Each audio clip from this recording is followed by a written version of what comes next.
ये कहानी पाकिस्तान के कराची शहर के उस अधीस सेंटर की है जहां देश भर से गुमनाम लाशें लाई जाती थीं।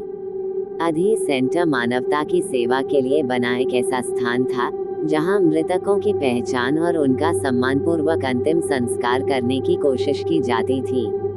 लेकिन समय के साथ इस सेंटर के बारे में अजीब और भयानक अफवाहें फैलने लगीं। लोग कहते थे कि रात के अंधेरे में वहां कुछ अजीब घटनाएं होती हैं। उस जगह की सच्चाई को जानने का साहस किसी के पास नहीं था, पर एक दिन कुछ ऐसा हुआ जिसने सबको हिलाकर रख दिया। रात का समय था। 3 दोस्त फरहान, राशिद और अनीस अपने दोस्त सरफराज के साथ कराची के इस अधीस सेंटर की ओर जा रहे थे। सरफराज का एक अजीब शौक था। उसे भूतिया और डरावनी जगहों की कहानियां इकट्ठा करने का शौक था। वह दोस्तों को कहानियां सुनाता और उन्हें रोमांचित करता। इस बार उसने अधीस सेंटर की खौफनाक कहानियों के बारे में सुनाया, जिससे फरहान, राशिद और अनीस उत्सुक हो गए और उन्होंने खुद जाकर उस जगह की सच्चाई जानने का फैसला किया। रात के 12 बजे थे। कराची की सड़कें सुनसान थीं और अधीस सेंटर का रास्ता पहले से भी ज्यादा भयानक लग रहा था।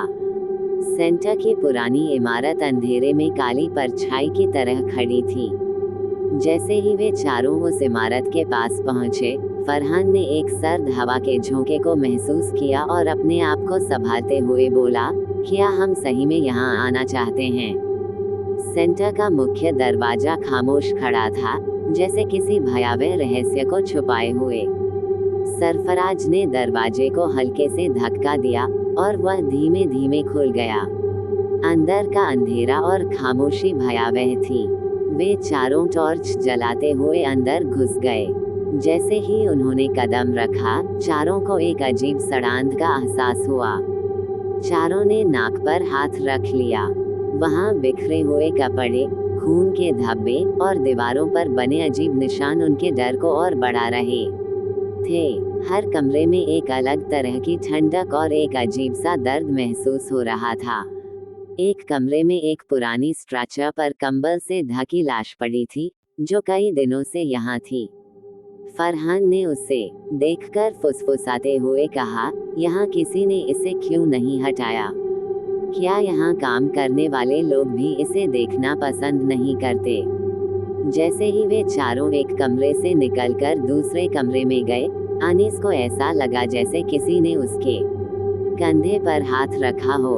उसने घबराकर पीछे देखा, पर वहाँ कोई नहीं था। उसने दोस्तों से कहा, ये जगह ठीक नहीं लग रही, हमें यहाँ से निकल जाना चाहिए। राशिद ने उसे शांत करने की कोशिश की, ये सिर्फ तुम्हारा भ्रम है, कुछ नहीं होगा, हमें और अंदर जाना चाहिए। लेकिन तभी एक भयानक आवाज आई, जैसे किसी ने चीख मारी हो। चारों डर गए और इधर उधर देखने लगे, लेकिन कोई नजर नहीं आया। फिर वे आगे बढ़ने लगे, तभी एक और आवाज आई, जैसे किसी ने किसी से फुसफुसाते हुए कुछ कहा हो। फरहान ने धीरे से कहा, मुझे लगता है कि यहाँ हम अकेले नहीं हैं, यहाँ कोई और भी है। जैसे ही वे एक बंद कमरे में गए, उन्होंने देखा कि वहाँ कई लाशें पड़ी थीं। उन लाशों के चेहरे अजीब तरह से घूर रहे थे, जैसे कुछ कहना चाह रहे हों। अचानक एक लाश की आंखें खुल गईं। चारों चीखते हुए पीछे हट गए। उस लाश की आंखों में गहरी नफरत थी और वह धीरे धीरे हिलने लगी। वह लाश खड़ी हो गई और चारों की तरफ बढ़ने लगी।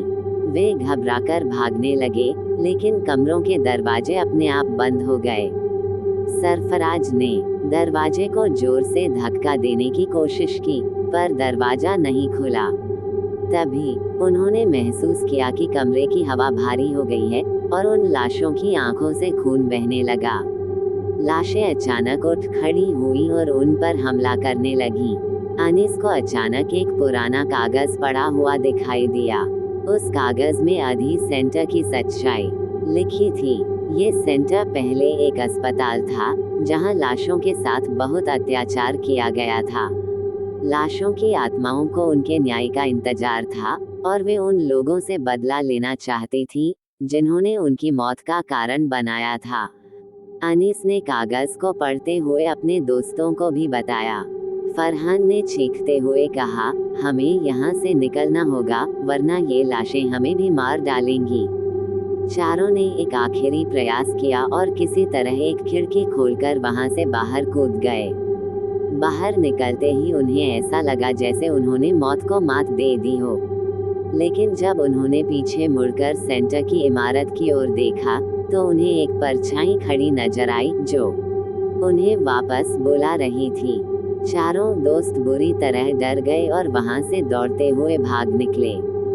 इस घटना के बाद वे चारों दोस्त कराची अधि सेंटर के बारे में कभी बात नहीं करते थे। उस रात ने उनकी जिंदगी को हमेशा के लिए बदल दिया था।